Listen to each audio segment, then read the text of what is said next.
Welcome back to Xylem Learning. വളരെ important ആയിട്ടുള്ള ഒരു ക്വസ്റ്റ്യനുമായിട്ട് ഇന്ന് ഹനുമാ മിസ് വന്നിട്ടുണ്ട്. നോക്കിക്കേ, നിങ്ങൾ ഐസ്, വെള്ളം, നീരാവി ഇവരെ മൂന്നുപേരെയും നോക്കുന്ന സമയത്ത് നിങ്ങൾക്കറിയാം ഇത് ജലത്തിന്റെ വിവിധ രൂപങ്ങളാണ്, വിവിധ അവസ്ഥയിലുള്ള ജലത്തിന്റെ ഫോമാറ്റ്സ് ആണ് ഞാൻ ഇവിടെ കൊടുത്തിട്ടുള്ളത്.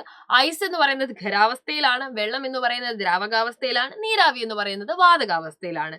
ഇവരെ മൂന്ന് പേരെയും നമുക്ക് അങ്ങോട്ടും ഇങ്ങോട്ടും എന്ത് ചെയ്യാൻ വേണ്ടി പറ്റും, മാറ്റാൻ വേണ്ടി പറ്റും എന്നുള്ളതാണ് ഏറ്റവും പ്രത്യേകത എന്ന് പറയുന്നത് അല്ലെ. വെള്ളത്തിന് നമ്മൾ തണുപ്പിക്കുവാണെങ്കിൽ അത് എന്തായിട്ട് മാറും, ഐസ് ആയിട്ട് മാറും. അതേപോലെ തന്നെ വെള്ളത്തിനെ നമ്മൾ ചൂടാക്കുന്ന സമയത്ത് നീരാവിയായിട്ട് മാറും. അപ്പൊ വെള്ളം, ഐസ്, നീരാവി ഇങ്ങനെയുള്ള മൂന്നാളുകളെ തന്നിട്ട് ഇവരെങ്ങനെയാണ് അങ്ങോട്ടും ഇങ്ങോട്ടും ഒക്കെ മാറുന്നത് എന്നുള്ള ഒരു ക്വസ്റ്റ്യൻ ചിലപ്പോൾ നിങ്ങളോട് ചോദിക്കാം. ഈ മാറ്റം എന്നൊക്കെ പറയുമ്പോൾ അല്ലെ, ഐസിനെ ഹീറ്റ് ചെയ്യുമ്പോഴാണ് അത് എന്ത് ചെയ്യുന്നത്, വാട്ടർ ആയിട്ട് വരുന്നത്.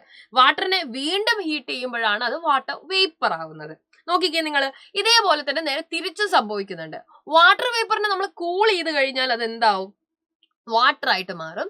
വാട്ടറിനെ നമ്മൾ വീണ്ടും കൂൾ ചെയ്യുക, അപ്പൊ അതായത് ഫ്രിഡ്ജിൽ വെക്കുക അല്ലെ, അപ്പൊ എന്താവും, അത് വീണ്ടും ഐസ് ആയിട്ട് മാറും. തീർച്ചയായിട്ടും ഈ ഒരു കാര്യം നിങ്ങൾ എന്ത് ചെയ്യുക, അങ്ങോട്ടും ഇങ്ങോട്ടും ഒക്കെ ഒന്ന് ഓർത്ത് വെക്കുക. സിമ്പിൾ ക്വസ്റ്റ്യൻ ആണ്, പക്ഷെ തെറ്റിപ്പോവാൻ സാധ്യതയുണ്ട്. അപ്പൊ എന്ത് ചെയ്യുക, നല്ല വൃത്തിയായിട്ട് ഇതൊന്ന് പഠിച്ചു വെക്കുക. All the best.